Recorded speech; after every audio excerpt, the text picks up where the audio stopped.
Welcome to my YouTube channel.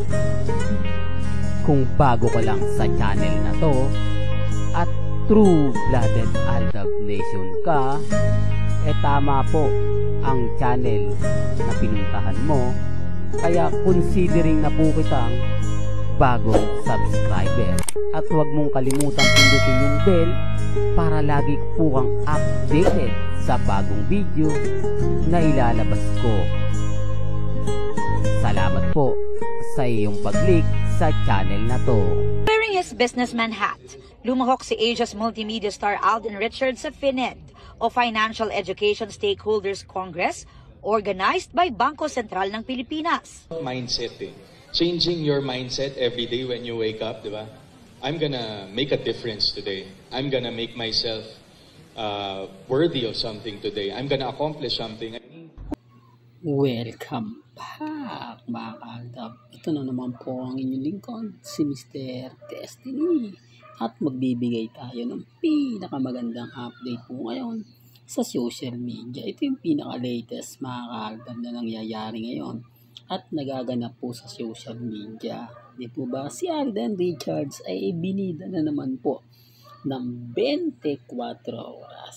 Hindi po ba, kumbaga, iba yung pahayag ng ibang netizen at yung ina-update ng 24 oras. Ang ibig kong sabihin, wala pong bagong project si Alden sa GMA Kapuso. Wala po siyang bagong pelikula, bagong teleserye, at kung ano-ano pa pong pinagsasabi ng mga ilang, kumbaga, tao na ginagamit po si Alden Richards para lang po sa kanilang pansariling interes. Di po ba? Kaya nga po si Mr. Destiny, kinakikita nyo naman kung gaano po ka-updated. Kung gaano nga po ba tayo ibig kong sabihin mga kaaldab, kahusay. Di po ba? Pagdating sa mga ganyan. Kasi ako, kumbaga binabasag ko sila eh. Kaya nga po marami nagagalit sa atin. Marami naiinis. Dahil sinasabi natin na ganun nga po yung nangyayari. Hindi naman po kasi lahat ng mga mamis, mga titas, mga senyor, o yung mga nanonood po, o yung mga, kumbaga nakakakita ng mga update, hindi po lahat nakukuha yung sinasabi ko o hindi po nila napapanood. Akala nila may project talaga si Alden kasi nga po laging wala. Bihira lang po magpakita. Di po ba? Sinasabi nila kapag wala si Alden may ginagawang pelikula o nagsisimula lang ng teleserye, ayaw lang isabihin. Kumbaga kung kailan may papalabas na, saka lang magpo-promote. Ito lang po sa mga dumadaan po, sa mga dumadalaw at sa mga bumibisita. Kapag may isang teleserye man po nagagawin o pelikula si Alden Richards, 2 buwan po bago magsimula, ipinopromote na po nila yan. Para po malaman na ng mga tao. Para po mapaghandaan na. Di po ba? Kung ano yung magiging feedback at kasasabihan na siya. Po ba? Kaya pong i-start up yung teleserye ni Alden. O, hindi po ba bago magsimula yun, napakatagal pa nga po eh. O, tapos yung 5 breakups na romance. Ilang buwan po ba bago yun ginawa? Kumbaga, yung ibig kong sabihin, in-announce, hindi po ba nagsisimula pa lang po yung first day ng shooting? O, ilang buwan po ba yung shooting? So, hindi naman ipalalabas agad-agad yun.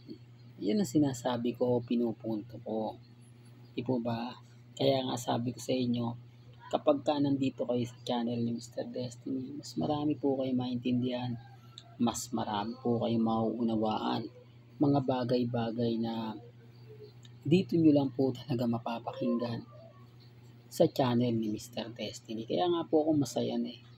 Kaya nga po ako, hindi ako basta-basta nagpapa-apekto. Lalo na nga po kapag alam natin na may mga bagay-bagay na kakaiba. Bagay-bagay na iniisip ng iba. Hindi po ba? Kaya nga po nalulungkot tayo kapag may mga balitang hindi maganda. Especially po kay Maine Polkerson.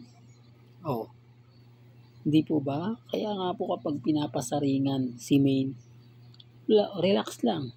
Hayaan lang po natin sila kasi alam po naman natin na laging nasa likod niya si Alden Richards. Kaya kaya po ni Mengay lahat ng pagsubok na dumaan. Kita nyo naman po yung OOTD ni Alden. Naka-blue. Tapos si Mengay ng pink.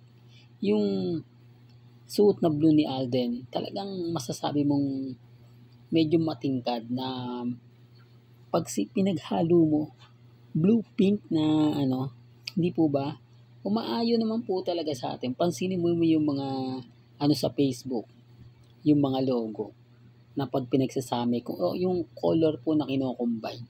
Oops, issue na naman yan, Mr. Destiny. Alam mo, marami kang napapansin. Marami kang nakikita na hindi namin nakikita. Marami kang naririnig na hindi namin naririnig. Yan naman po kasi yung pambasag sa akin Di po ba? Yan naman po yung sinasabi nila. Pero pansinin nyo naman kasi, di po ba? Kaya nga po maraming Aldab Nation ang kumakampi sa akin. Dahil alam po naman talaga nila yung totoong galawan nila Maine at ni Alden. Na hindi ko naman po ito, kumbaga, magagawa kung hindi rin po sa kanila. Kundi rin naman po sa tulong nila. Kung hindi rin naman po sa mga bagay-bagay na nakikita po nila na hindi naman po pwedeng picturean, videoan, di po ba?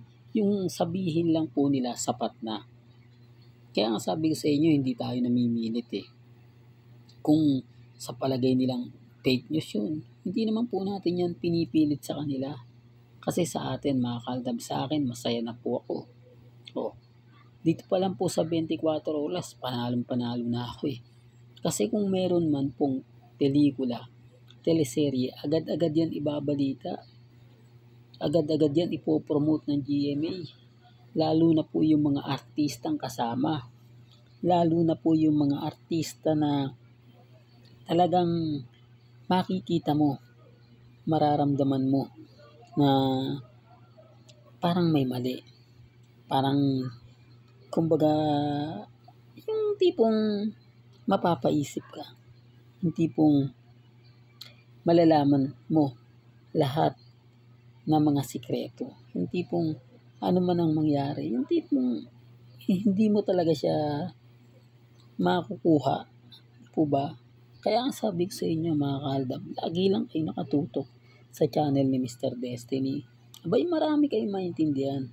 Marami kayong maunawaan. Marami kayong mga bagay-bagay na kumbaga makikita at mapapanood. Siyempre, dito lang po yan sa channel ni Mr. Destiny. Alam nyo naman po na kapag dumating sa punto na kumbaga nakakuha tayo ng update, hindi po ba agad-agad kong binabato sa inyo? Agad-agad kong sinasabi, agad-agad kong pinapaliwanag. Depende na lang po ito sa sitwasyon. Depende na lang po ito kung kanino nyo po mapapanood, mapapakinggan. Kasi ako mga kaldab, sabi ko nga po sa inyo, basta't nag-post, nagbigay ng update, di po ba nagtanong tayo kung ano nga po ba yung latest kay Maine, kamusta na si Maine, tapos sasabihin ng mga malalapit kay Mengay, nakikita mo na, eto, depress, akala mo lang hindi, di po ba? Kasi yung tingin nga po kay Mengay ngayon, hindi talaga maganda. Hindi po lahat daw po ng nanonood sa TV5 o mga tao ron masaya para sa kanya. Yung iba naiinis. Yung iba nagagalit. Yung iba nagsasabing magnanakaw. Yung iba sinasabing, nako, sino yan? Asawa ng magnanakaw. Hindi po ba?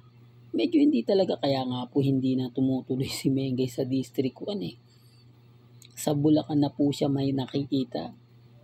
Kaya lang, siyempre, hinahanapan tayo ng resibo. Hindi, maglabas ka ng resibo, Mr. Destiny. At sa tingin niyo, mga kaldab, gagawin po po yan ng taga Bulacan. O, common sense na lang po, mga kaldab. Hanggang dito na lang po. ang ating latest updates. Kaya kung gusto niyo pa po ng pinaka-latest at sariwang update, abay tumutok lang po kayo dito po sa channel ni Mr. Destiny para updated kayo sa mga bago at sa mga latest na i-upload po natin maya-maya lang. Kaya kung bago ka lang sa channel na to at isa kang true-blooded Aldab Nation na nagmamahal kina Mengay at Isoy, tama po ang channel na pinuntahan mo. Kaya consider na po kita bagong subscriber. At huwag mo kalimutang i-share ang mga video po natin sa mga mami, sa mga titas, at sa mga senior. Hanggang sa muli, salamat po sa panonood at pakikinig.